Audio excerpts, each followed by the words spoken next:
오늘부터 거리두기 1단계로 완화됐습니다. 무려 2달 만인데요.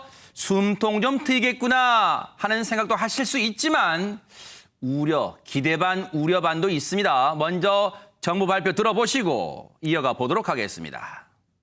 또한 장기간 계속된 사회적 거리두기로 많은 국민들께서 피로감을 느끼고 계시고 민생 경제에 미치는 부정적 영향도 적극 고려하였습니다. 거리두기가 조정되는 만큼 방역 수칙은 더 깐깐해져야 합니다. 기본적인 생활 방역 수칙 준수 여부를 더욱 철저하게 관리하고 일괄 통제보다 위험 요인별 핀셋 방역 대책을 가동하겠습니다. 위험도를 고려해 클럽, 감성주점, 콜라텍 등 춤을 추는 유흥시설은 1시간당 10분 또는 3시간당 30분 간의 휴식시간제 운영 수칙을 추가할 계획입니다. 시민 개개인의 더욱 강도 높은 방역 수칙 준수가 수반되지 않는다면 이번에 완화 조정된 사회적 거리두기가 언제 또다시 집단 감염이란 부메랑이 되어 돌아올지 모릅니다. 근데 백성문 변호사님 얘기를 듣고 보니까 완전한 1단계가 아니라 뭔가 좀 숨겨져 있는 것 같은데요. 원래 그 방침상 1단계 조치가 내려지기 위해서는 50인 이하 하루 확진자 수가 그리고 그 소위 말하는 감염 경로를 알 수 없는 환자 수가 굉장히 낮아야 되는데 사실 오늘도 98명입니다. 그러니까 두 자리긴 하지만 안정되진 않았잖아요. 그래도 피로감 호소하는 국민들이 너무 많고 그렇죠. 경제 문제들 때문에 어찌 보면 어쩔 수 없이 완화를 하는 거거든요. 그러다 보니까 완벽한 1단계는 아닙니다. 말씀하셨던 우리 집합 금지 명령이 내려졌던 여러 가지 11가지 시설들이 있었죠. 뭐 우리가 다 알고 있는 클럽, 노래방, 뷔페 이런 것들이요. 대부분 일단 집합 금지는 해제가 됐습니다. 하지만 여기에도 조건들이 붙고요.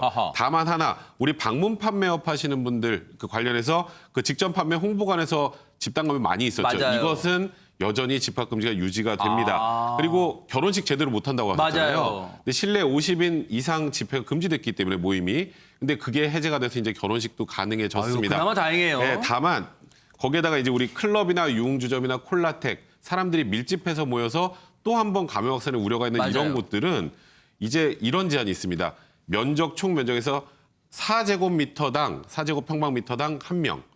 그 안에 그 이상 숫자는 들어올 수 없어요. 수학문제 풀어야 돼요? 네, 그렇게 이제 숫자 제한을 하는 거고요. 그리고 조금 반가운 소식은 프로스포츠 좋아하는 분들 많잖아요. 지금 무관중 경기하고 있죠. 네, 이제 당장 내일부터 이제 프로야구도 이제 관중의 30%가 입장이 가능한데 원래 1단계는 50%까지 가능해요. 그런데 아까 말씀하셨던 것은 아직은 1.5단계 정도라고 생각하시면 됩니다. 그래서 수용 인원의 30%, 또 교회 대면 예배도 가능하지만 30% 면적의 그 내부에 30%만 가능하도록 조정이 됐습니다. 그렇군요. 그런데 조금 전에 얘기 들어보니까요. 최정화 기자님, 서울시가 핀셋 방역 대책을 예고 있잖아요. 그 무슨 내용이에요? 네, 그렇습니다. 코로나19와의 사투가 계속 된다라고 일단 밝힌 건데요. 이 핀셋 방역이 무엇이냐?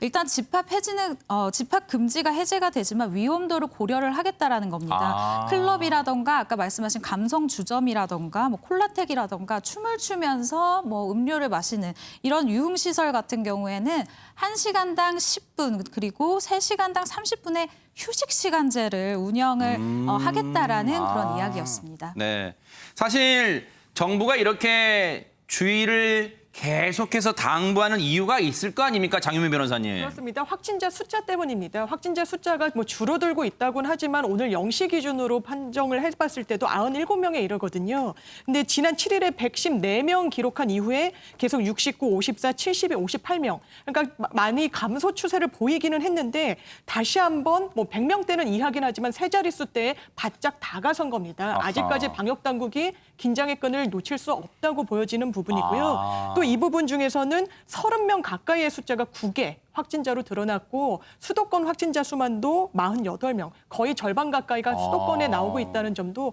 방역 당국을 긴장시키고 있습니다. 네, 정말로 이 긴장의 끈을 늦출 수가 없어요. 왜냐하면 코로나19는 여러분 아시는 것처럼 순간의 방심을 먹고 자라기 때문이에요.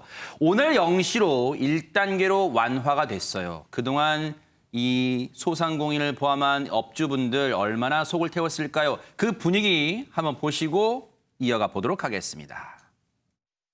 지금 저희가 1시에 오픈이었는데 그때부터 이렇게 사람들이 계속 쭈르르 오고 좀 노래를 부르러 오시는 사람들이 많아서 옛날 그 코로나 터지기 전에 느낌이 들긴 했었어요.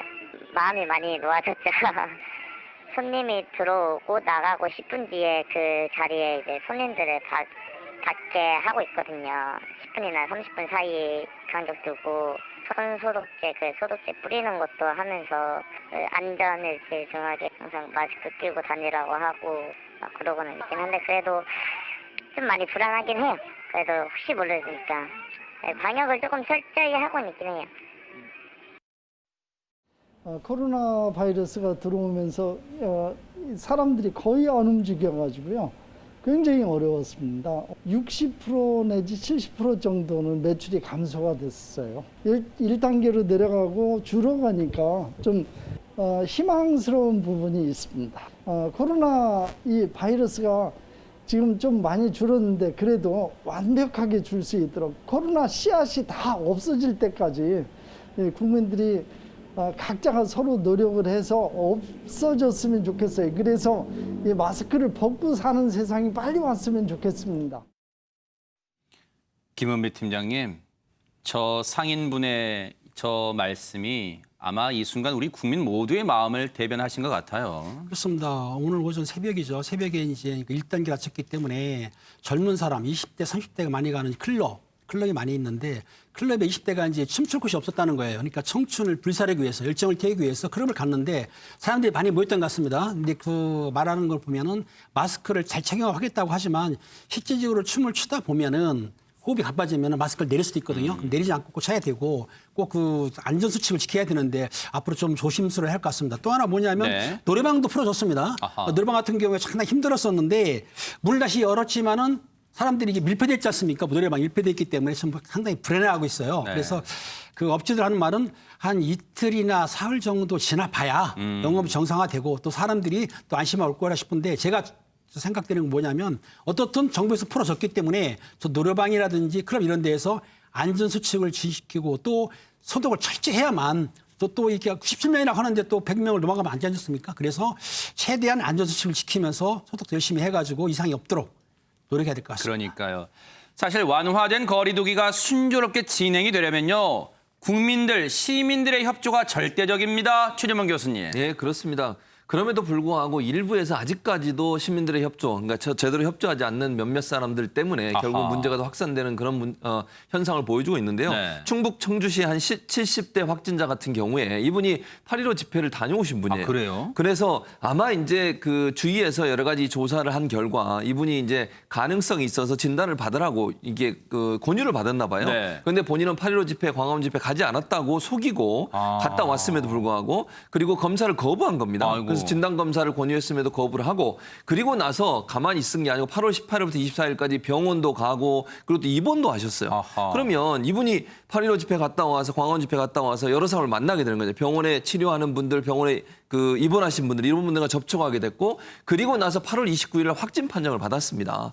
그럼 그 사이에 아예 처음부터 내가 8.15 집회 갔다 왔으니까 검사 받겠다고 해서 만약에 확인이 돼서 진단 받고 격리가 됐다고 하면 나머지 분들은 안 걸릴 거 아니에요. 아이고. 그런데 이분이 그걸 숨기고서 제대로 진단 안 받고 계속 돌아다니고 병원도 방문하다 보니까 병원에 근무하는 분들, 환자분들 또 이분이 다녔던 여러 곳, 예를 들면 그분의 시어머니, 조카 그리고 시어머니가 다니시던 노인 주간 보호센터 이용자들 아하. 이런 분까지 총 7명이 추가로 감염이 됐다고 합니다. 아직도 이렇게 본인 한 사람이 숨어버리면 이제 제대로 밝히지 않으면 다른 사람한테도 피해가 갈 수 있고 N차감이 일어날 수 있다는 사실을 명심하셔야 될 텐데 그런 부분에 대한 경각심이 떨어지면서 결국 더 많은 피해자가 나오는 이런 상황까지 오게 됐다고 말씀드릴 수 있습니다. 본인도 지금 이 적지 않은 나이에요. 사실 고령이 코로나19에 상당히 취약한 연령층으로 분류가 되잖아요. 그런데 이분 때문에 시어머니 90대 구순의 시어머니도 지금 감염이 됐어요. 그분은 얼마나 지금 더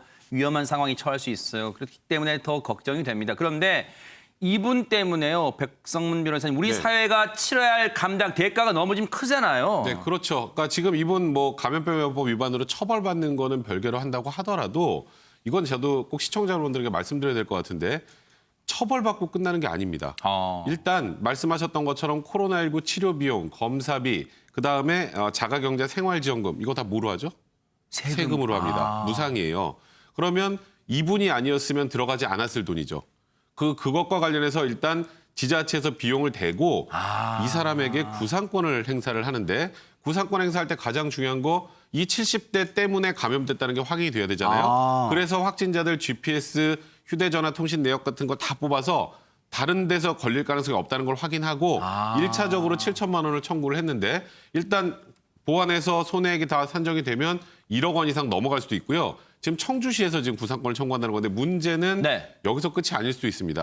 지금 확진자 이분 때문에 확진 판정을 받은 7분 중에 5분은 청주분인데 한 분은 옥천, 한 분은 대전시입니다. 그러면 그 지자체에서도 구상권을 청구하게 된다면 1억 원을 훌쩍 넘는 금액을 이분이 내야 될 수도 있어요. 이거는 처벌도 문제고 본인이 아픈 것도 문제지만 금전적으로도 엄청난 부담을 낼 수도 있다는 사실 꼭 명심하셔야 될 것 같습니다. 그러니까요. 정말 코로나19 국면에서는요. 방역에 협조하는 게 얼마나 지혜로운 인 것인가를 여실히 보여줍니다. 순간의 잘못된 판단이요. 이런 엄청난 화를 불러왔습니다. 어떻게 백주에 이런 어처구니 없는 일이 벌어질 수 있습니까? 최정아 기자님. 네, 한 도로로 가보겠습니다. 말씀하신 것처럼 정말 대낮인데요. 검은 옷차림의 건장한 남성이 나타나죠. 근데 이 남성이 한눈에 보기에도 자신보다 작은 그리고 나이가 지긋한 남성을 마구 때리기 시작합니다. 주먹으로 수차례 이 남성의 얼굴을 때리는 것도 모자라서요. 조금 더 보시면 이제 바닥에 넘어뜨리기까지 해요. 그리고 머리를 심지어 발로 찢기까지 무차별 폭행하는 모습입니다. 영상만 한번 봐도 너무 무섭네요. 폭행 장면 정말 충격적인데요. 남성을 폭행한 후에 어떻게 대처했는지 얘기를 들어보시고 이어가 보도록 하겠습니다. 뭐 하시는 거야 그래? 그거는 팬들아 아이 그래도 그렇지 불고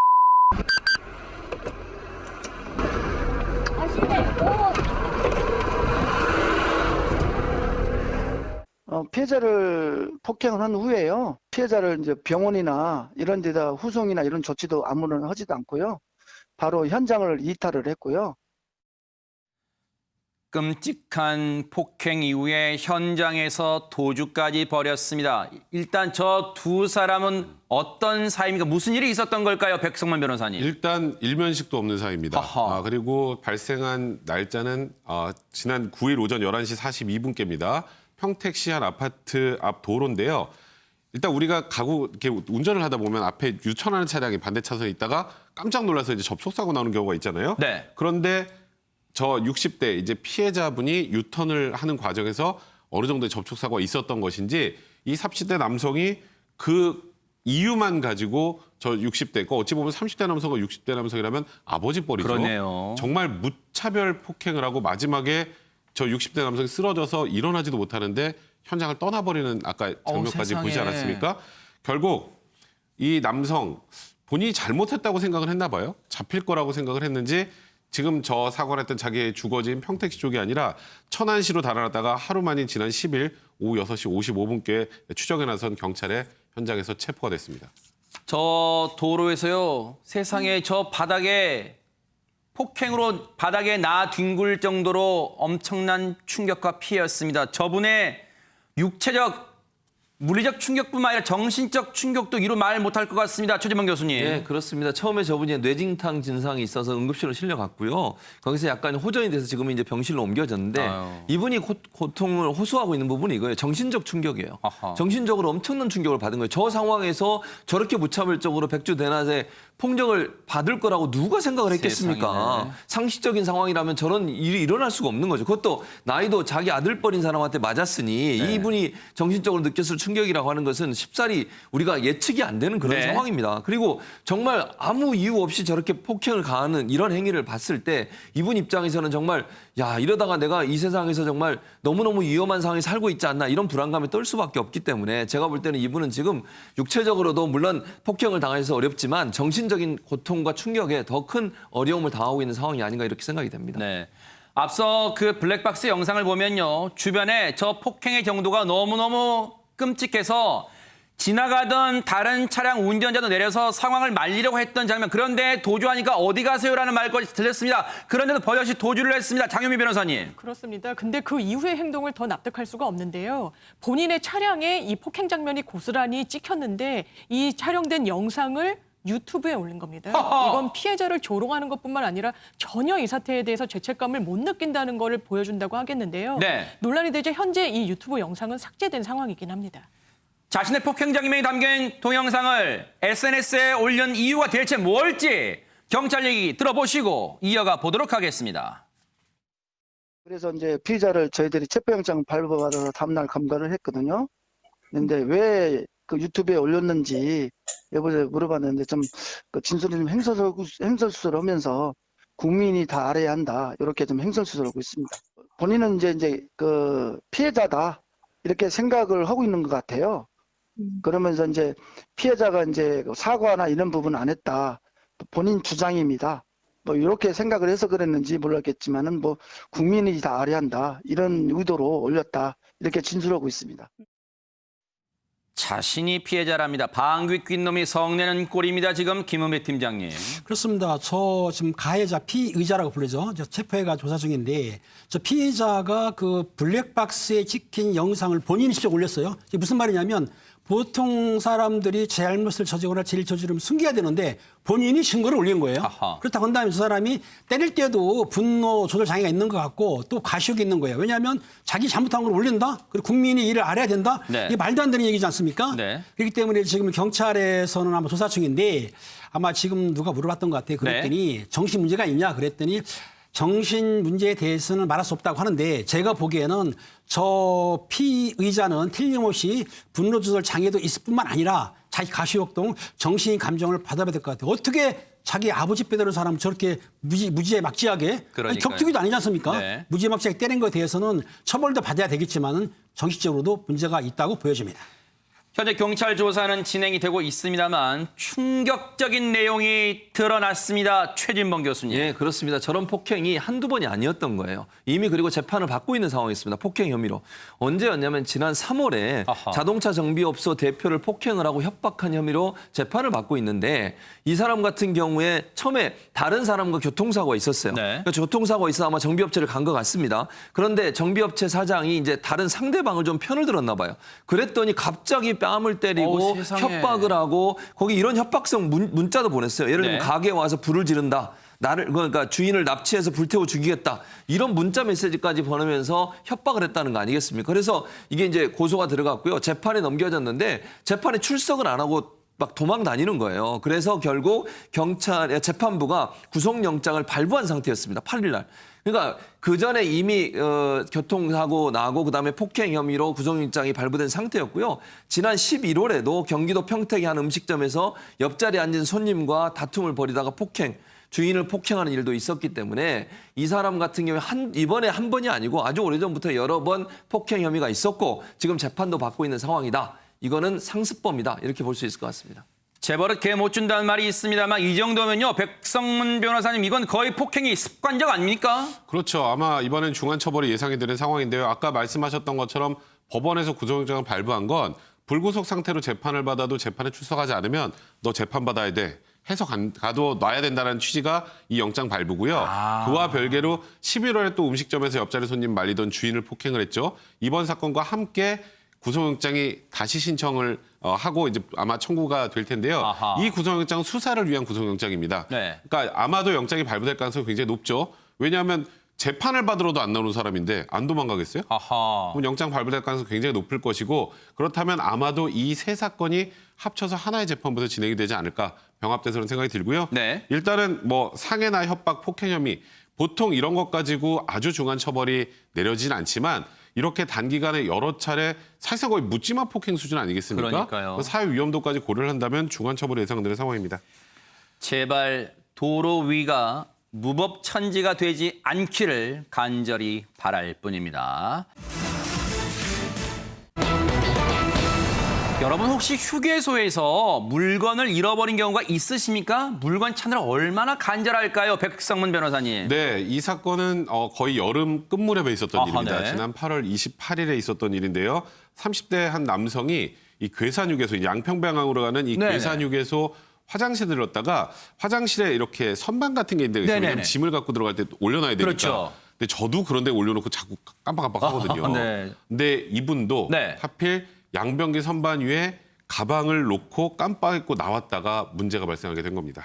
아니 근데 저도 사실은 고백하지만 저 선반 화장실 남자 소변기 선반에 물건 넣고 나왔다가 얼른 불이 나게 들어간 적이 있어요, 최진봉 교수님. 예, 그렇습니다. 네. 그런 경우들이 종종 있죠.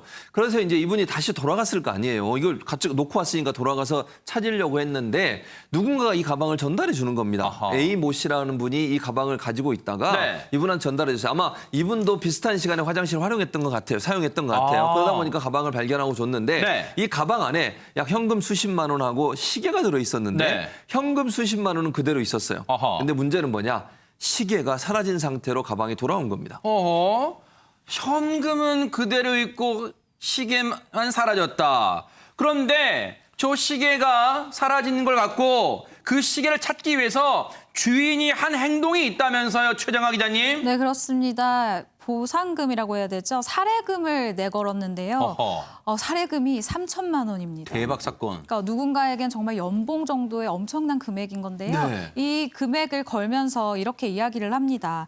저에게도 실수가 있으니 가져가신 분이 보시면 내가 지금 수사 진행 중이지만 고소나 어떠한 책임도 묻지 않겠다라고 하면서요. 살해비 3천만 원을 드릴 테니 시계를 다시 돌려달라라고 호소를 하고 있습니다. 바로 이 사진 속의 시계가 그 해당 잃어버린 시계랍니다. 이 주인분이 이 사연을 전하면서 예전에 아마 찍어뒀었나 봐요. 그 올린 사진인데 장윤미 변호사님, 대체 시계값이 얼마길래 저 시계 살해금이 3천만 원이에요. 예, 정말 어마어마한 시계인데요. 이 시계의 거래가가 한 5,500만 정도고 시중에서 지금도 5천만 원대에 거래가 되는 정말 그래요? 명품 시계라고 합니다. 근데 이제 시계값을 생각하더라도 3천만 원의 살해금 정말 좀 비싸다, 과하다 이런 생각이 드실 수도 있을 텐데요. 이 시계를 잃어버린 주인은 나에겐 굉장히 좀 소중한 시계다. 그래서 이거 분실한 그 시리얼 넘버가 있는데 이 일련 번호도 다 도난당했다고 이제 신고를 해놨다. 때문에 이것을 처분하게 되면 작물로 이제 잡힐 수도 있고 한데 나에게 그냥 이 시계를 되돌려 주기만 하면 3천만 원을 그냥 주고 전혀 이 부분에 대해서는 문제 삼지 않겠다 이렇게 밝히기도 했습니다. 그런데 잃어버리신 분이 뭐 살해금도 살해금입니다만 천문학적 액수에 3천만 원. 그런데 저렇게 간절하게 시계를 찾고자 하는 거 혹시 저 시계에 무슨 사연이 있는 걸까요? 그런 것 같아요. 그러니까 정확하게 좀 밝히고 있지는 않지만 아마도 무슨 사연이 있는 것 같습니다. 안 그러면 사실 3천만 원이나 살해금을 걸고 이렇게 시계를 찾으려고 저렇게 간절히 원할까 하는 생각도 들어요. 3천만 원 살해금 정도 걸 정도면 새로 시계를 살 수도 있는 상황까지 갈 수 그러네요. 있거든요. 그런데 저 시계를 꼭 굳이 찾겠다고 하는 것은 아마도 저 주인분이 저 시계와 연관된 무슨 사연이 분명히 있는 것 같습니다. 그게 뭐 부모님이 됐든 아니면 뭐 누가 됐든 그럴 수 제가 좀 있겠네요. 우리가 알 수는 없지만 아마 저렇게 간절하게 살해금을 3천만 원이나 걸고서 시계를 돌려달라고 이렇게 요청하는 걸 보면 또 갖다 주시면 전혀 묻지 않겠다고 그러잖아요. 뭐 죄를 묻지도 않고 고소도 하지도 않겠다고 얘기한 걸 보면 아마도 저 시계를 간절히 원하는 특별한 사연이 있는 것으로 알려지고 있습니다. 그런데 김은비 팀장님, 휴게소 화장실이면 그 짧은 순간에도 수많은 사람이 이용할 수 있어요. 용의자를 특정할 수 있을까요? 경찰에서는 당시에 CCTV 분석을 해보니까 그 시간대에 처음에 가방을 주워서 전달했던 A 씨라는 분 있지 않습니까? 그 사람하고 그 시간대 동시간대에 그 화장실을 들렸던 B라는 사람이 있었어요. 두 사람을 용의자로 좀 놓은 거예요. 그래가 CCTV 확인해 보니까 두 사람들 조사를 하니까 두 사람들은 A는 조사 받겠다, 억울하다, 그 사실 없다. 또 B라는 사람도 무슨 소리냐, 그런 사실 없다고 하는데 제가 보기에는 CCTV도 중요하지만은 아마 가방의 안에 지문도 검색을 하게 되면 지문이라든지 또 심하면 또 DNA까지도 가능하게 되면은 어느 정도 알 수 있는데 현재까지는 두 명이 용의자지만은 좀 더 두고 봐야 될 것 같습니다. 여기까지가 일단 전해진 소식이어가지고 뉴스파이터가 또 어떤 데입니까? 이 사건이 어떻게 진행이 됐는지 궁금할 수밖에 없잖아요. 시청자 여러분들의 궁금증을 대신해서 뉴스파이터 제작진이 경찰의 얘기를 들어봤습니다. 검거됐습니다. 2명 중에 1명이었나요? 아니, 그건 아니고요. 하수했어요. 혹시 그 시계 주인은 자수하면 3천만 원 이제 뭐 살해금 그게 이제 저희사에 좀 자수한 게 아니라 네. 다른 곳에서 자수를 해가지고 저희도 그게 궁금한데 못 물어보고 있습니다. 아니 근데 이 경우 어떻게 됩니까? 이 범인이 자수를 했어요? 네. 그런데 그러면 살해금을 범인에게 줘야 됩니까? 아니죠. 그거랑은 상관없습니다. 아하. 이거 뭐 일단은 지금 뭐 나에게 그냥 돌려주면 살해하겠다라고 얘기했던 것뿐이고 이 사람은 경찰에 보니 절도 혐의로 지금 자수를 한 것이기 때문에 이거는 자수한 게 양형에서 참작될 수 있겠습니다만 뭐 살해비 3천만 원은 주지 않으셔도 될 것 같고 네. 저는 가장 궁금한 게 이 두 명이 아니면 누가 범인일까? 그러니까 일단은 가방을 찾아왔던 사람은 이게 이 화장실을 이 피해자가 이용하고 40분 만에 가방을 전달해줬단 말이죠. 거기에 시계가 없었어요. 그럼 그 시간대 또 동시간대 이용했던 또 다른 한 사람도 용의자라고 봤는데 이 둘이 아니면 과연 누굴까? 경찰이 말을 아끼고 있는데 저는 사실 그게 가장 궁금하네요. 그러네요. 어쨌든 일단 간절하게 이 사연을 이 시계를 찾으려고 했던 피해자분이 어쨌든 이 자수라는 방식을 통해서 범인의 자수를 통해서 찾게 됐으니까 천만다행이고요. 앞으로는 소중한 물건 조심해서 잘 관리하시기를 또 기대해 보도록 하겠습니다. 천만다행입니다. 결혼과 육아를 욕심낸다고요, 김현자 씨가? 아니, 연애는 필수, 결혼은 선택, 그 노래 불렀던 김현자 씨 맞잖아요. 대체 무슨 사연이 있는 건지 먼저 그 유명한 노래부터 먼저 들어보시고 이어가 보도록 하겠습니다. 자신에게 실망하지만 모든 걸 잘할 순 없어. 오늘보다 더 나은 내일이면 돼. 인생은 지금이야.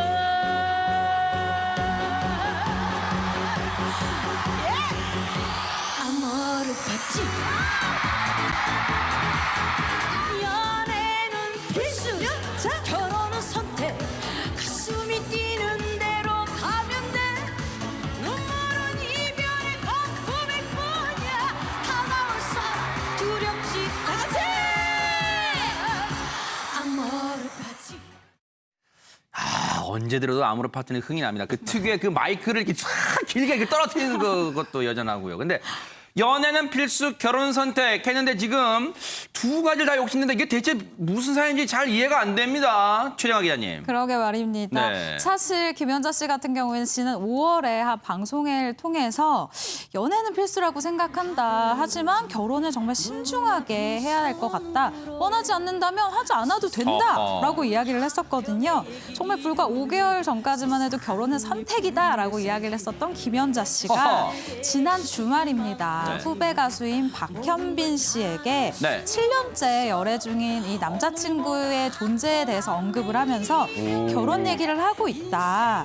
아직 진행 중이다라고 고백을 한 겁니다. 네. 김연자 씨가 올해로 61살이에요. 현재 소속사 대표와 열애 중이거든요. 그러니까 이 소식을 들은 팬들은 김연자 씨의 결혼이 정말로 임박을 했냐라는 반응을 보이고 있습니다. 아니 근데 이런 김연자 씨가 결혼만 꿈꾸는 게 아니라 육아까지? 아니 장유미 변호사님 무슨 양수 겸장도 아니고요 지금. 그렇습니다. 이 육아를 꿈꾸게 된 계기가 있는데요. 후배 가수죠. 박현빈 씨 집에 갔더니 너무 예쁜 남매가 있었던 겁니다. 네, 하연 양과 하준 군인데요. 김연자 씨가 이 두 남매 앞에서 아모르 파티 무대 열연을 선보이기도 했고 또 아기 키우시는 분들은 아시겠지만 제일 어려운 게 재우는 겁니다. 네. 근데 이 딸 하연 양을 정말 김연자 씨가 잘 재우기도 진짜요? 했고. 예, 그러니까 육아에 좀 재능이 있으신가 봐요. 네. 그러니까 내가 나이가 드니까 정말 더 아이들, 자녀 생각이 난다. 내가 지금 자녀는 없지만 만약 있었다면 정말 껌딱지처럼 붙어 다니면서 애정을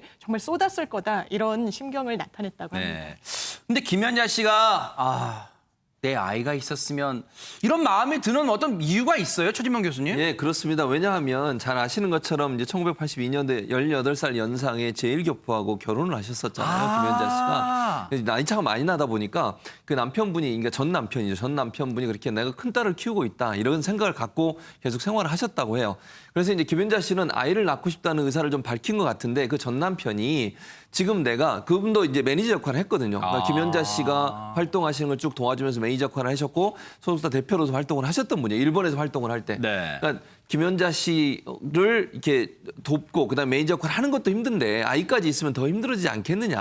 그러니까 나는 김연자 씨한테 당신을 큰딸로 생각하니까 나는 아이가 필요 없다라고 하면서 아이 갖기를 원치 않았다는 거예요. 그래서 본인은 갖고 싶었지만 자식 키울 여유가 없다는 이유를 들어서 전 남편이 반대하는 바람에 결국 아이를 못 낳게 됐는데 그게 좀 아쉽다라고 얘기를 하고 있는 겁니다. 아이고. 아이를 갖고 싶었지만 전 남편의 반대로 아이를 갖지 못했던 그런 사연이 있었던 거군요. 그런데요, 김연자 씨가 이런 고백을 했어요. 30년 결혼 생활 끝에 남은 건 재산도 없고 아이도 없다? 왜 그랬던 걸까요? 관련 얘기 들어보시고 이어가 보도록 하겠습니다. 굉장히 명예는 진짜 많이 얻었거든요. 가수 김연자로서. 근데 경제적인 면은 하나도 없어요. 남편이 전부 다 이제 저는 제 그 출연료가 얼마인지도 모르고 모든 걸 다 남편이 관리했기 때문에 정말 노래 한 만큼 많이는 아니래도 제가 살아갈 수 있게끔만 그 사람이 준비를 해줬으면 참 좋았었는데 너는 남편이 다 알아서 해주겠지 했는데 막상 남편이 맨날 18번이 그 돈 없다, 돈이 없다. 이렇게 된 거예요. 그래서 제 인생을 다시 한번 생각하게 된 거죠. 근데 그 양반은 돈을 어디다 썼대요? 그게 제 생각에는 역시 제 관리하느라 다 쓰지 않았나. 아유, 그건 착한 마음이고 어디다 그 많은 돈을 무슨 뭐. 생각해야죠. 네, 그리고. 김연자 씨의 지난 결혼과 이혼에 얽힌 사연을 들어보니까 백성문 변호사님, 왜 아모르 파티란 노래에서 결혼은 선택이고 신중해야 한다고 노래 불렀는지 조금 이해됩니다. 네, 김연자 씨가 1982년부터 2012년까지 30년 동안 결혼 생활을 한 건데요. 김연자 씨 전성기 시절에 1회 출연료가 얼마쯤 될 것 같으세요? 한 3천만 원? 한 1억 원 정도 된다고 합니다. 대박 사건 1회예요? 네, 그런데 그 당시에 18살 차이 나는 남편이 가수는 노래를 해야지 나머지 신경 쓰지 마 하면서 본인은 1회 출연료가 얼마인지도 몰랐고 아무것도 모르고 돈 관리도 다 남편이 했었다는 거예요.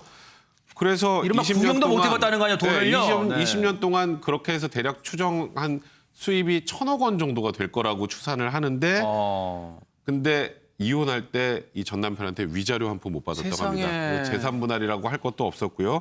그래서 아무것도 해준 것도 없고 받지도 못했다고 해요. 그러다 보니까 이혼 후에 그렇게 정말 초 슈퍼스타였던 김연자 씨가 생활고를 겪기도 했고 그러다 보니까 우울증까지 겪었다고 해요. 상상이 안 되네요. 김연자 씨는 뭐 결국 본인 탓이니까 누구 탓하는 것도 아니고 후회는 없는데 그래도 이제는 늦게나마 내 갈 길을 찾았다, 제 갈 길을 찾았다는 생각에 그래도 굉장히 다행스럽게 생각한다. 세상에. 정말 긍정 마인드를 갖고 사시는 것 같습니다. 그러니까요. 화면에 비친 모습은 늘 당당하고 자신 있고 실력에 차 있는 김연자 씨다 보니까 저런 아픔이 있을 줄 누가 상상이나 했겠습니까? 그런데 아픔을 겪고 나면 김은배 팀장님, 새로운 사람을 만나기 좀 주저스럽잖아요. 그렇습니다. 저런 배신도 당하고 아픔 겪었기 때문에 힘든데 지금 그 소속사 대표 홍모란 분하고 7년째 지금 공개 연애를 한다는 거예요. 그러니까 지금 결혼은 선택이고 연애는 필수니까 연애하고 계신 거예요.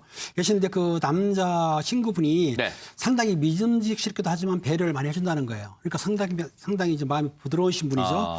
근데 이제 가끔 다투는 면이 있는데 왜 다투냐 물어봤더니 아마 김연자 씨가 술을 조금 좋아하시는 것 같아. 근데 남자친구분은 술을 안 드신다는 거예요. 그러니까 혹시라도 김연자 씨가 술을 먹고 실수하거나 건강을 해칠까 봐 굉장히 이제 우려스럽고 걱정스러우니까 그것 때문에 잔소리를 하니까 그것 때문에 싸우는 건데 요거는 싸우는 게 아닙니다. 사랑 싸움이기 때문에 알콩달콩이지 싸운다고 하면 안 되죠. 아무튼 그러네요. 김연자 씨가 결혼은 선택이 됐기 때문에 선택을 올바르게 하셔가지고 또 두 번째 생을 아름답게 살았으면 좋겠습니다.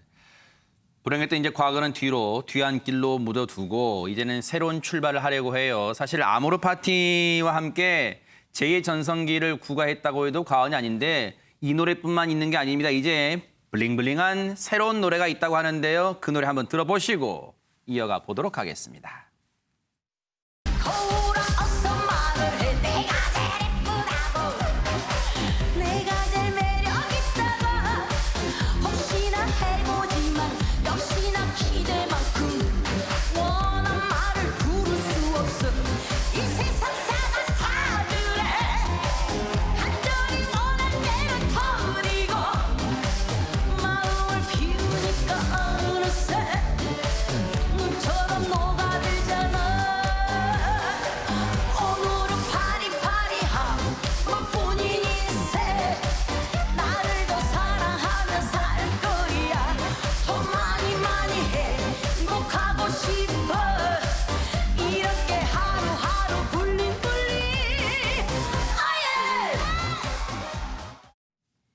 어떤 장르가 뭐 중간에 뭐 봉고 소리도 나는 것 같기도 하고 약간 독특한 장르 같습니다. 최정아 기자님. 네, 맞습니다. 네. 사실 김연자 씨가 정말 자신의 곡을 따라서 이 인생이 흘러간다라는 생각이 들 정도인데요. 현재까지도 정말 많은 젊은이들에게도 사랑을 받고 있는 아모르 파티. 이 아모르 파티가 라틴어예요. 아모르의 뜻이 사랑이고요. 파티가 운명입니다. 운명을 사랑하라라는 굉장히 철학적인 제목의 이 노래. 덕분에 정말 김연자 씨가 자신의 사랑을 할 수 있는 그런 운명을 살고 있잖아요. 네. 그런데 이번 신곡 제목이 블링블링이라고 합니다. 네. 운명을 사랑하는 것을 넘어서 내 인생이 블링블링하게 반짝반짝 빛나기를 바라는 마음이라고 하는데요. 네. 정말 그 마음처럼 프로그램에서 요즘 젊은 그 트로트 가수들에게 밀리지 않고 멘토이자 심사위원으로 활약을 하고 있습니다. 정말 김연자 씨가 그 두 가지 소원을 다 이루기를 한번 기대하면서 지켜보기로 하고요. 그런데 이런 김연자 씨가 부러워할 만한 가수가 있답니다. 일, 육아, 결혼, 임신까지 다 섭렵한 후배 가수 있다는데요. 대체 누군지 화면으로 만나보시고 이어가 보도록 하겠습니다. 봄이 오면 강산에 꽃이 피고 여름이면 꽃들이 만발하네 가을이면 강산에 단풍 들고 겨울 오면 아이들의 눈창만 아하하 아름다운 우리 강산 봄 여름 가을 겨울 해가 바뀌어도 변하지 않는 아름다운 우리 강산 봄 여름 가을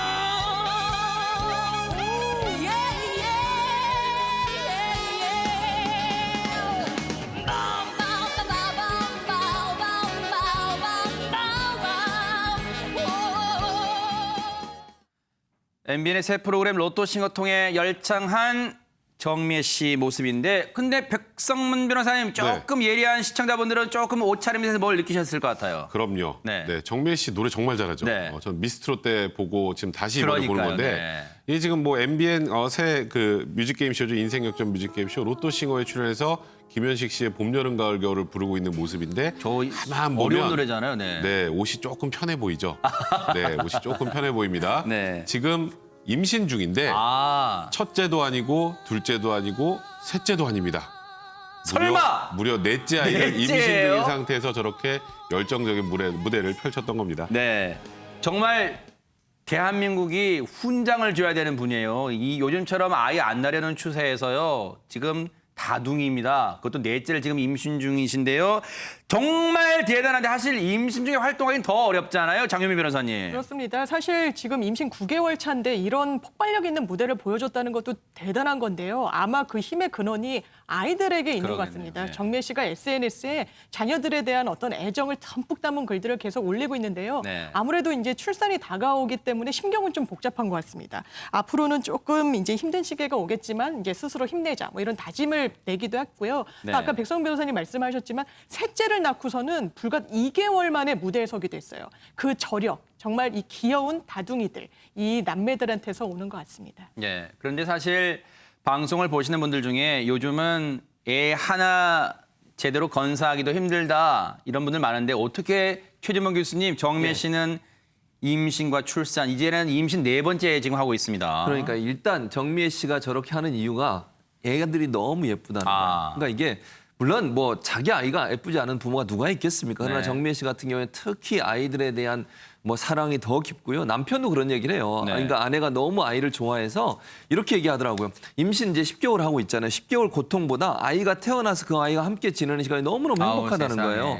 그러니까 10개월의 고통은 그냥 잊을 수 있다라고 얘기하는 거예요. 즉 임신 시간 동안 느끼는 고통보다 아이가 내게 주는 고통이 훨씬 크기 때문에 네. 아이 낳고 키우다 보면 너무 예쁘다. 네. 임신 기간은 비교할 수 없을 정도로 예쁘기 때문에 결국은 또 아이를 낳을 수밖에 없다는 얘기를 하는 건데 네. 참 정미애 씨 아까 말씀하신 저는 국가에 충성하시는 분이고요. 네. 이렇게 입덧도 하고 힘들지만 그 아이가 줄 기쁨을 기대하면서 임신을 이렇게 계속 반복하시는 거 정말 잘하신다고 박수 쳐드리고 싶고요. 네. 그런 가족 모두 행복하시게 잘 살았으면 좋겠다는 생각도 듭니다. 정미애 씨가 정말 어려운 상황에서도 무대에 서는 건요. 뭐 가창력 실력뿐만 아니라요. 그리고 이선희 씨를 빼다 박았다는 그런 말이 나올 정도의 모창 비슷한 목소리가 있습니다. 그 화면 한번 만나보시고 이어가 보도록 하겠습니다.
이제 복중태아가 태어나면 내 엄마가 됩니다. 그런데 사실 다둥이 엄마로서 활동한다면 가족들의 지원이 절실해 보인다 이런 생각도 듭니다. 그렇습니다. 정미 씨가 이제 수도권에 행사를 가게 되면 남편분이 운전해가지고 따라가는 모양이에요. 따라가가지고 격려도 해주고 도와줄 뿐만 아니라 그 냉장고 같은 경우에 보면은 립덧을 하게 되면 차를 마시나 봐요.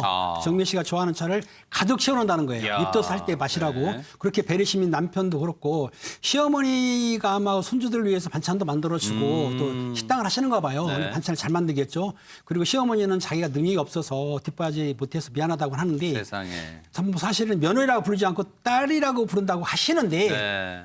며느리는 딸이 아닙니다, 사실은. 아니지만 그래도 생각하시는 거예요. 정말 그렇습니다. 네. 어떻든 간에 딸이라고 생각하고 네. 하는 거고 또 저 정미 씨 같은 경우에도 그 시어머니한테 항상 죄송하고 감사하고 미안하다 그러고 너무 큰 존재다. 그리고 중요한 건 사랑합니다라고 한다는 거예요. 네. 그러면 시어머니 마음이 흡족하겠죠. 아무튼 가족들이 정미 씨를 위해서 시어머니나 남편이나 이렇게 뒤에서 후원해 주는 거 보니까 네. 너무나 보기 좋습니다. 순간순간 종잡을 수가 없어요. 가끔 훈장님 모드로 또 이렇게 돌변하십니다. 김 팀장님. 네, 농담입니다.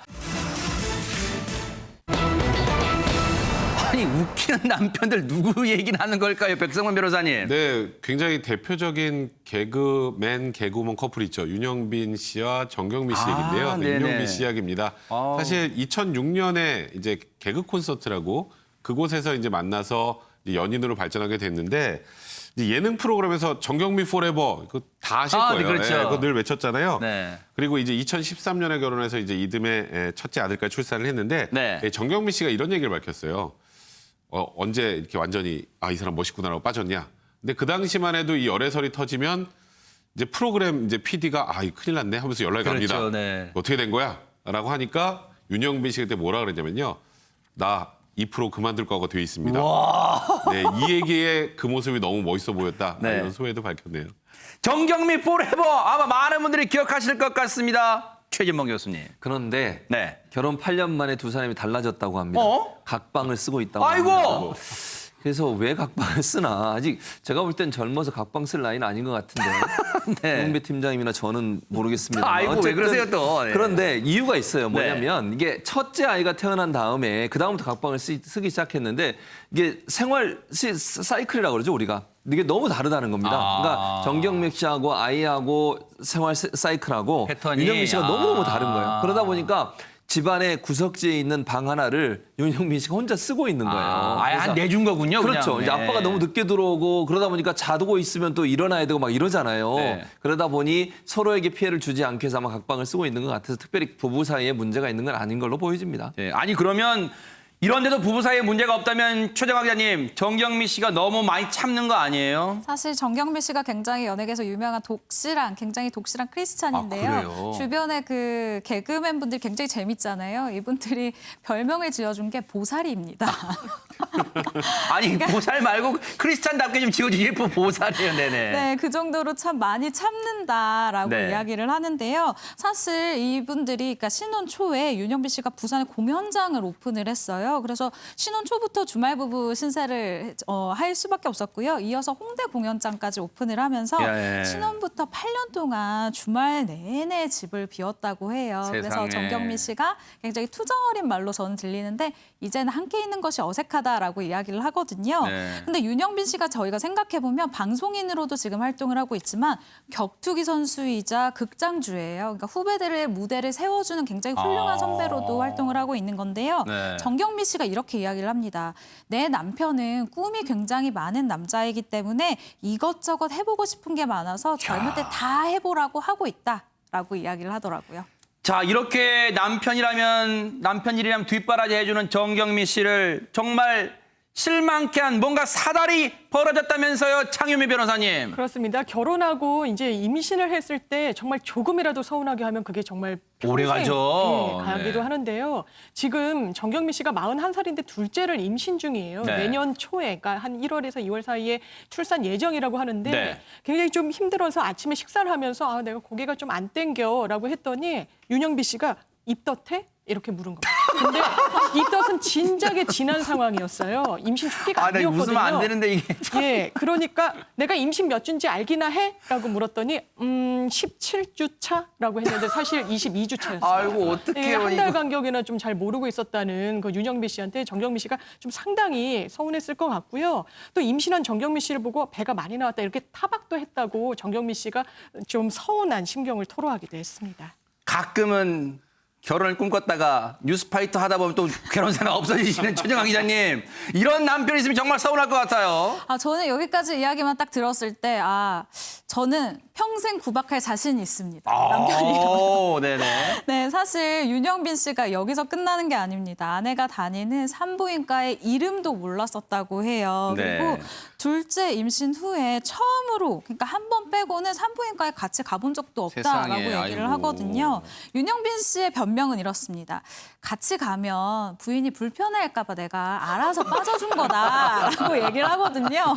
이게 어떤 심리인지 저는 잘 모르겠네요. 네, 그런데 정경미 네. 씨가 이 첫째 아이를 낳을 때도 친오빠와, 그러니까 남편이 아니라 아이고. 친오빠와 병원을 방문을 했다고 아이고, 해요. 어쩌다가요. 아이고. 그런데 그 순간 이때 윤영빈 씨가 이렇게 될 수밖에 없었던 게 연락이 두절이었었다고 해요. 아이고. 그래서 나중에야 통화가 됐는데 그 사이 혼자 갈 수가 없으니까 친오빠와 함께 갔다고 하는데 세상에. 결국 이 산부인과에 혼자 다니는 이 서름에 눈물이 터졌다라고 얘기를 아이고, 하네요. 이거는 평생 가는 거네요. 이거는 세상에. 그런데 한때는 정말 사랑꾼으로 불렸던 윤영빈 씨가 어쩌다 이렇게 무관심하게 됐을까요? 관련 얘기 들어보시고 이어가 보도록 하겠습니다. 실은 저한테 큰 영감을 주신 분은 이제 이경규 선배님. 이경규 선배님이 저희 그 결혼식 주례사로 아주 멋있는 명언을 주셨거든요. 뭐라고요? 둘이 서로 소 닭 보듯이 살아라. 외양간에서 닭 잘 있나 지켜보고 지붕 위에서 소 잘 있나 지켜보고 거리를 돌아. 잘 있으면 또 이렇게 끄덕끄덕하고 뭐 이렇게 지내라는 말씀을 해주셨는데 서로 너무 생활하고 있는 거 아니에요? 그 말씀 너무 잘 지키고 있는 거 아니에요? 네, 제가 잘 지키고 있잖아요. 그래요. 그러니까 그게 이제 약간의 예시가 되는 것 같아요. 그러니까 아니, 이경규 씨 책임론이 나오는 것 같습니다. 근데 저는 이제 물론 이경규 씨가 이렇게 얘기한 것도 저는 약간 좀 이제 저는 그렇게 얘기 안 했을 것 같아요. 만약 주례사를 제가 한다면. 근데 그럼에도 이경규 씨 의미는 이런 의미는 아니라고 봐요. 지금 윤영빈 씨가 하는 행동처럼 얘 출산하러 갔는데 같이 가지도 않고 임신 몇 주인지도 모르고 이걸 소 닭 보듯 하라 이런 얘기가 아니고요. 네. 상대방을 바꾸려고 하지 말라는 얘기예요. 그러니까 너무 꼬치꼬치 상대방의 행동을 바꾸려고 내가 원하는 대로 상대방을 변화시키려고 하고 이러지 말라는 거거든요. 그러니까 네. 인정하고 살아라 이런 의미로 아마 얘기를 했을 거라고 저는 보여요. 이경규 씨가. 네. 그런데 그걸 잘못 오해를 해가지고 아이고. 정말 말 그대로 소 닭보듯이 하면 윤영빈 씨가 이해도가 떨어지는 겁니다. 네. 절대로 그렇게 하시면 안 되고요. 네. 이제부터라도 네. 아내를 위해서 늘 관심 가지고 아내의 맞아요. 부족한 부분이 뭔지 채워주려고 노력하고 아픈 부분이 뭔지 감싸주려고 노력하는 그런 모습이 필요하지 않겠나는 생각이 듭니다. 야, 꺼져가는 윤영빈 씨를 지금 최진봉 교수님이 오히려 살리신 거예요, 지금. 그런데 그렇다면 윤영빈 씨 혹시 아빠로 지금 이제 둘째 아이 임신 중이잖아요. 아빠로서 낙제점이에요, 그러면? 그렇진 않습니다. 남편으로서는 좀 문제가 있는데 네. 실제적으로 아빠로서는 100점이라 하는 이유가 뭐냐면 그 아이 이 코로나19 때문에 지금 아이와 같이 있는 시간이 많지 않습니까? 그러다 보니까 사실 아이 보기가 한두 시간만 보면 실증이 나거든요. 근데 실증을 내거나 짜증을 내거나 표현한 적이 없다는 거예요. 그러니까 아이 높이에서 봐서 아이를 같이 놀아주기 때문에 쉬운 게 아니거든요. 네. 그러니까는 남편으로서는 부족할지는 모르겠지만 아이한테 이렇게 잘하는 거 보니까는 전혀 사랑스럽고 참 저분 누구죠? 윤영빈 씨가 죄송합니다. 윤영빈 씨가 뭐 아당에 넣고 하다 보니까 그게 좋은 거예요. 그러니까 남편으로서는 부족해도 아빠로서 만점이면 최고입니다. 그리고 아까 최 교수님이 각방을 쓴다고 했는데 저는 아직도 합방을 씁니다. 죄송합니다. 네. 그렇게 사랑을 해야죠. 네. TMI입니다. 네. 별로 우리 시청자분들 궁금해하진 않으실 것 같아요. 근데 어쨌든 그것도 가정사까지 얘기해 주셨어요. 그런데 백성문 변호사님, 뭐 윤영빈 씨, 정경미 부부 앞으로 이제 잘 살겠지만 다음으로 웃기는 남편분은 대체 누굴까 궁금합니다. 네, 어디 가서 웃기는 걸로 2등하진 않을 분. 유세윤 씨입니다. 야, 네네. 유세윤 씨는 사실 SNS에 글 하나 올리는 것만으로도 굉장히 많은 사람들이 그런다면서요. 네. 이제 이런 글을 하나 올렸어요. 원래 검은 머리가 팥불이 될 때까지 사랑하시겠습니까? 이 얘기를 보통 쓰죠. 검은 머리가 파프리카가 될 때까지 사랑하시겠습니까? 근데 거기에 본인이 답글을 달았습니다. 네니오. 네니오가 뭐예요 또 이거는? 네도 아니고 아니오도 아닌. 그러니까 항상 이런 것 가지고도 굉장히 항상 즐거움을 주는 그런 유시윤 씨입니다. 그러니까요. 방금 말씀해 주신 대로 유세윤 씨는 SNS를 통해서 아내와의 알콩달콩한 일상도 많이 올렸어요. 최정아 기자님. 네, 맞습니다. 유세윤 씨가 벌써 결혼 10주년이 됐어요. 그래요? 요즘 뭐 리마인드 웨딩 사진 굉장히 많이 찍으시잖아요. 유세윤 씨 부부도 찍었습니다. 그런데 이 사진에서 조금 특이한 부분이 있는데요. 보통은 웨딩 드레스를 입고 부케를 드는데 유세윤 씨 부부는 대파를 들고 있어요. 대파예요? 네, 그래서 유세윤 씨가 이 사진을 보고 이런 글을 씁니다. 대파 들고도 활짝 웃어줘서 고마워요. 누나라고 적었는데요. 누나 아니 여보라고 연상인가 보군요. 급하게 되잡는 모습입니다. 사실 유세윤 씨의 아내 되시는 분이 4살 연상이에요. 그래서 유세윤 씨가 사실은 이 나이에 관련된 부분을 가지고도 SNS에 굉장히 재밌는 글을 쓰면서 연상연하 부부의 굉장히 좀 시트콤 같은 재밌는 일상을 올리기도 하는데요. 사실 유세윤 씨의 SNS를 보면 유난히 가족 사진 그리고 아들 사진 그리고 아내 사진이 많아요. 그래서 이런 모습을 보고 사실 후배 연예인들도 저랑 인터뷰를 하면 참 유세윤 선배처럼 살고 싶다라는 이야기를 하기도 합니다. 유세윤 씨는 일상도 결혼 생활도 재미란 요소가 응축이 돼 있는 것 같아요. 그런데 얼마 전에 아내 앞에서 부른 이 노래가 지금 세간의 관심을 끈답니다. 한번 들어보시고 이어가 보도록 하겠습니다. 빨래 대충 해버리죠. 요리 뒷정리 나눠줘. 설거지 얼룩 남기죠. 전구 하나 못 갈죠. 쟤는 왜 이럴까. 상처만 주는 걸까. 결혼은 왜 안 걸까. 안 해도 후회일까. 저다 나를 만나 인생이 그리 됐어. 다른 놈 만났으면 놀지는 않을 텐데 다시 또 태어나면 그때는 도망가요. 내가 또 잡지 않게. 우리한테 익숙한 멜로디에다가 저렇게 개살나니까 혹시 김은배 팀장님 혹시 마음에 다가오는 뭐 가사가 있습니까? 가사는 다가오긴 오는데요. 실제적으로 남성분들이 아내한테 미안한 게 있어도 말을 못하지 않습니까? 못하고 그냥 외출할까? 아니면 맛있는 거 사줄까? 이렇게 얘기하는데 사실은 고마우면 고맙다고 얘기하고 잘못했으면 미안하다 얘기해야 되는데 그 말 잘 안 해요. 가장 중요한 거는 여자 손을 꽉 잡으면서 자기가 미안해도 사랑합니다, 사랑한다 그러면 이해가 되는데 그 말을 젊은 사람이고 나이 드신 분이고 안 하시더라고요. 제가 보기엔 여기서 할 만한 분이 백성문 씨는 이제 신혼이라니까 최 교수님은 안 할 것 같습니다. 왜 이러세요 오늘 또 진짜 분위기. 제가 보기에는. 왜 또 저를 가지고. 그런데 사실 가사는 저렇게 했지만 거기에 아내에 대한 진심 사랑이 담겨 있을 것 같기도 합니다. 최진봉 교수님. 네, 맞습니다. 사실은 네. 이 유세윤 씨가 그 사랑꾼 면모로 굉장히 유명한 연예인이에요. 네. 그래서 이런 이야기를 한 적이 있는데요. 내가 아는 44살 중에 아내는 가장 현명하고 아름답고 섹시한 여자다. 다시 태어나도 아내와 결혼하겠다라고 아주 달달한 이야기를 했습니다. 네. 그런데 개그맨이잖아요. 이렇게만 끝나지 않죠. 그런데 44살 아래는 좀 많다, 이런 여성분들이.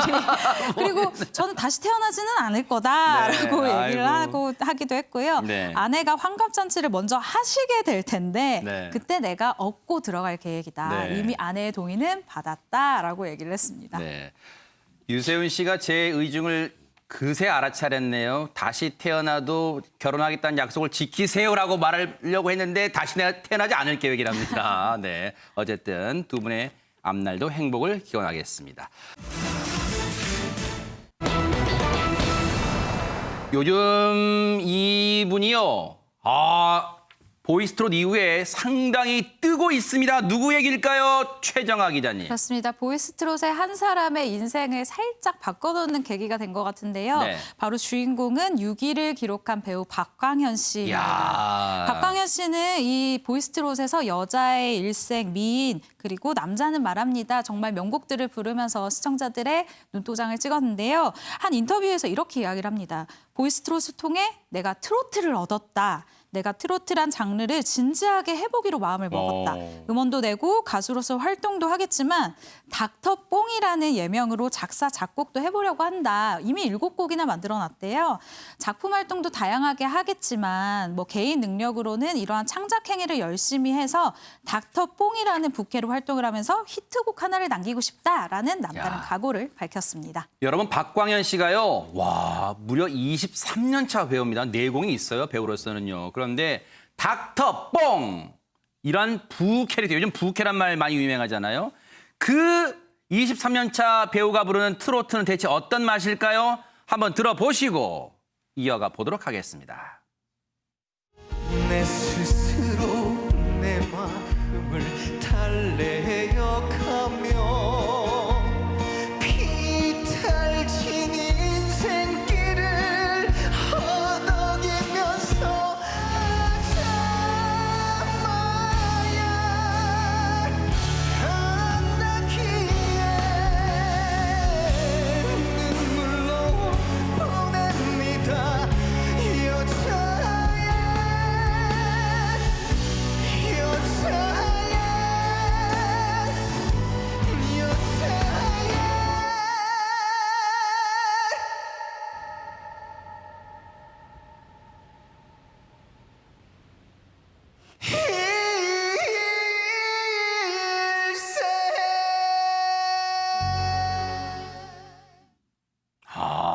남진 씨가 심취해서 들었어요. 근데 사실 23년 차 배우가 트로트에 도전한 특별한 계기가 있습니까? 최진봉 교수님. 예, 그렇습니다. 이 계기가 된 건 뭐냐면 딸 때문에요. 5살짜리 딸이 있는데 이 딸이 정동원 씨가 불렀던 보릿고기라는 노래를 외우고 있었다는 거예요. 그래서 트로트를 아주 좋아하는 그런 취향을 갖고 있는데 본인은 이제 그 딸이 본인이 연예인 걸 좀 알아줬으면 좋겠는데 딸이 모른다고 그래요. 그래서 내가 TV에 나가서 그러면 딸을 위해서 트로트를 한번 불러줘야 되겠다. 나도 네. 이렇게 잘 부른다는 걸 보여주고 싶다라고 하는 마음으로 이제 트로트에 도전하게 된. 사실 정동원 씨 같은 경우에 1997년도에 SBS 공채 탤런트로 데뷔를 했습니다. 네. 7기로 데뷔를 했고요. 그리고 2000년대 지상파 음악 프로그램 MC도 맡고요. 그리고 뭐 2장의 앨범도 낸 상태고 그다음에 그 뮤지컬 Catch Me If You Can이라고 하는 그 뮤지컬에 등장하는 등 많은 활동들을 해왔어요. 그런데 많이 이게 도드라지게 활동이 드러나진 않았지만 오랫동안 연기를 해왔는데 딸 때문에 결국 트로트에 도전하게 됐고 그 결실이 이번에 우승이라고 하는 결실로 맺혀지게 됐다고 볼 수 있을 것 같습니다. 6위, 보이스트롯 6위. 네. 자, 트롯에 도전하게 된 원동력이 된 딸. 박광현 씨 딸의 혹시 노래 실력은 어떨까요? 확인해 보시고 이어가 보도록 하겠습니다. 자, 오늘 박광현 씨를 또 응원하기 위해서 깜짝 손님이 찾아왔습니다. 예. 어디 있어요? 이야! 어머, 애기다. 들어오세요. 자, 박광현 씨 딸이에요. 그렇죠? 하온이 인사할까요? 안녕하세요. 트롯 좀 불러볼 수 있어요? 네. 야. 아유, 잘할 것 같아. 막걸리 한 잔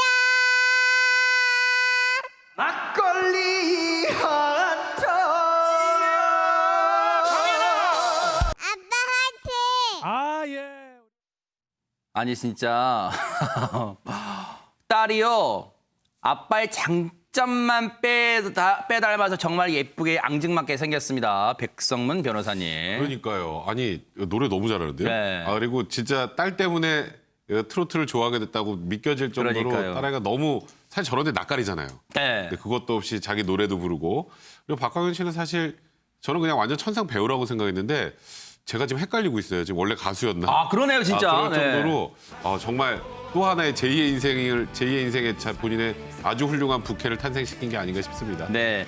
사실 최정화 기자님 우리가 근데 이 무대에서 잠깐 주목받았던 인물이 있어 앞서 잠깐 나왔지만 오승근 씨가 보였잖아요. 오승근 씨가 박광현 씨 응원하러 같이 나왔나요? 네, 맞습니다. 오승근 씨 같은 경우에는 이 박광현 씨 응원을 위해서 이렇게 듀엣 무대를 펼치게 됐는데요. 원곡자죠. 내 나이가 어때서라는 노래를 부르게 됐는데 네. 이 노래의 원곡자인 오승근 씨 한 무대를 선보인 거예요. 네. 사실은 이 도전자라고 해야 될까요? 이 보이스트롯에 출연을 한 박광현 씨 입장에서는 자신이 부르는 이 노래를 오승근, 그러니까 원곡과 함께 부른다는 것이 엄청난 영광이자 그리고 이걸 연습을 하는 동안 분명히 굉장히 많은 기교와 이 감정과 여러 가지들을 배웠을 거예요. 아하. 그래서 아마 부캐로 활동을 할 때 더 큰 자신감을 얻지 않았을까라는 그러니까요. 생각까지 듭니다. 후배를 위해서 기꺼이 무대에 서주시는 오승근 씨의 그 열정도 참 대단합니다. 응원합니다.